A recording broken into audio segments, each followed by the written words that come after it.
the mic. Yeah, it took a lot, man. It took a lot. It took all of us, the entire team, playing the right way, defending, competing, and we did a good job of that.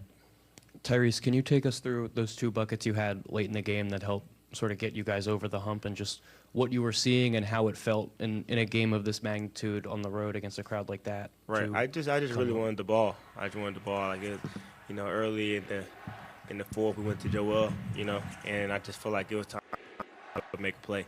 I hadn't really gotten to the game in the fourth really, and I knew I would need to step up and make plays down the stretch for us to win the game. So it just happened that way. Tyrese, are you guys aware of the historical context of what you guys accomplished tonight? All of it, no, not really. I know a little bit. I think it's the first time the Sixers came back from 3-1, and I think it's the 14th time or something like that. That's pretty much all I know. It's the first time you guys beat the Celtics in a series since 1982. Since 1982. Yeah, I think that was before I was born. What do you think of that? Just overall. Yeah, it's good. That's good. We had a chance to beat them, 3 years ago now. Didn't do it, and then, we came in and we got it done this time. What about on a personal level for Joel? What's your sense of what the series and this win means to him? Not just with what he's gone through kind of the past few years, but Game 7 against Atlanta, Game 7 against Toronto, to finally kind of really help lead a team to a victory like this. It was amazing. It was amazing, man. I think he was determined. And he got us going in multiple aspects of the game. His defense was really good. He scored the ball well, and he was just really good, man. It was good to see him out there, and he was having, he was having a blast, man. He was having fun with it, and that's what really matters. So. I feel like you really set the tone with his passing in the first quarter. I mean, he had, I think, 5 assists and really kind of got the ball moving, and it seemed like it kept moving all game. Yeah, he did a good job of that. I think he was being very unselfish early, and he got a lot of assists, and he was good. Tyrese, what aspect of your game do you think has evolved or improved the most over the last couple of years? I think my playmaking and my defense, those two things. The game has slowed down for me a little bit, and I'm able to make certain passes that I wasn't able to make a few years ago. And then defensively, I think I finally learned, how to be physical enough and actually play, physical defense. Jaylen Brown made some tough shots over me this series, but I think I did a really good job guarding him. You know what I'm saying? And I think that's something that's going to really help us down the stretch. There was an incident between Joel and Jaylen where Joel said something to Jaylen, and then there was a free throw incident, and you were on the elbow. It seemed like you were there to make sure that nothing escalated. Is that accurate? Was that a leadership moment for you? Yeah, I just wanted to see what was going on. I just wanted to be in the mix. I just wanted to be in the mix a little bit. Hey, man, listen. So what was going on? Nothing. A whole bunch of nothing. Tyrese, obviously, you're going to move on to round 2. You're going to face the New York Knicks, and I mean, when you remember that series from 2024, is this kind of like you view it now, kind of like what Boston, you now view an opportunity to kind of get back a little bit? Yeah, I mean, that was 2 years ago, so it's in the past. It definitely didn't feel good at the time being. It was a very competitive series. I think we ended up losing 4-2, but the margin was like -1 or something like that. It was really close. So.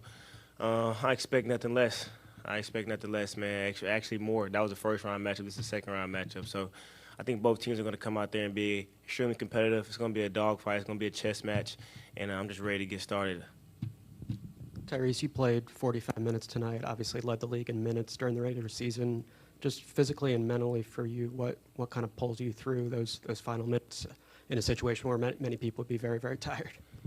Yeah, I work extremely hard, man, in the summer. I work extremely hard in the summer, in the off season, and I've worked extremely hard on my body.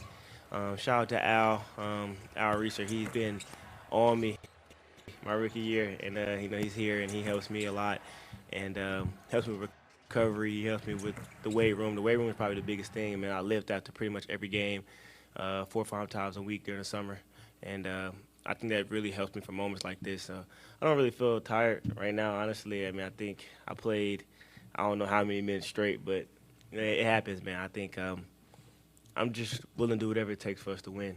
And I'm a competitor. I'm going to compete at the highest level any given night. I feel like we're a broken record talking about BJ and stepping up in these big moments, Yep. but just what was kind of your message to him today going into a Game 7 for the first time, and just what do you feel like he did the best today, in another big moment, his first season? He got up 11 threes, so let's just start with that. That's somebody who's shooting the ball with confidence. After he didn't really shoot the ball great this entire series, to come into Game 7 and shoot 11 threes, he shot the ball every time he was open. That's like that's special. Because people get gun shy and they stop shooting. He didn't stop shooting. He even shot some in the fourth quarter. I was like, "Ooh, okay, cool. Pull up 3, good shot."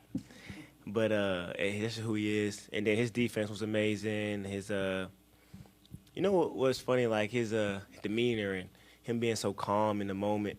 That was big time too, and we appreciate him. I'm glad he's on our team. Tyrese, you make a conscious effort to get everyone else involved at the beginning of games. But tonight, Jayson was out. You kind of had a wounded tiger you're going up against. Do you guys want to come out and give them no confidence the way you started the game? Yeah, we wanted to kind of just jump on them early. I mean, once we found out that JT was out, honestly, we felt like the game was going to be even harder. We knew that they were going to come out there and play free, open-minded. Like, D. White shot the ball 26 times. They shot 16 threes. He wasn't even thinking about anything, you know what I'm saying? And some of those were going to go in, and they did. And we knew it was going to be difficult. We didn't think it was as soon as I found out, I told Joel, like, it's not going to get easier. It's going to definitely be harder. And we did a good job of weathering storms, man. A couple of times we just weathered the storm and just kind of fought through adversity. And that was big time of us. Coming in. All right, let's take a look at the numbers that Maxey and Embiid put up. 34, 12, and 6 for Joel Embiid, 30, 11, and 7 for Tyrese Maxey, each guy with just 1 turnover. They're the first duo in NBA history to have 30, 10, and 5 in a Game 7. We're coughing up that 3-1 lead. Right now. It's disappointing. Very disappointing. I mean, just being up 3-1 and then, end up losing the series, but definitely motivation going into the offseason to get better and to come back stronger.